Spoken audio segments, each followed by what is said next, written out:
কি হলো বুঝতেছি না, অর্ধেক পথে আইসা যে স্টার্ট নিতেছে না, এখন মাথাটা গরম হয় না?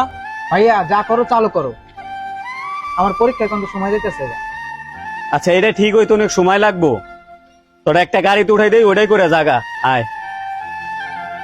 এ ভাই সামনে যাইবেন? হ্যাঁ জামু। আমার একটু তাড়া আছে, চলেন 20 টাকা দিমুনে। আচ্ছা ঠিক আছে তাহলে বসেন। আচ্ছা গাড়ি কি কলেজের সামনে যাইবো? হ্যাঁ ভাই কলেজের সামনে যাইবো। আচ্ছা ঠিক আছে ভাই, আমি একটু রিজার্ভ নিবো। ভাই আপনি একটু নামেন তো, গাড়িটা আমার রিজার্ভ লাগবো। এই যা ভাই ভাই ওই সাইড যা। আরে ভাই আজব তো, আপনার আগে আমি গাড়ি ভাড়া করছি, আমি কিল্লি গাড়ি যাম। আপনি কয় টাকা দা গাড়ি ভাড়া করছেন? 20 টাকা দা। আমি 50 টাকা দিব গাড়ি আলারে, আপনি নামে অন্য গাড়িতে যান। দেখেন ভাই আপনারা ঝগড়া করেন না, আমরা গরিব মানুষ, আমার টাকায় বিক্রি হয় না। আমার এই লোকে ভাড়া কাছে 20 টাকা দিয়ে আগে আমি এই লোককে নিয়ে যাম।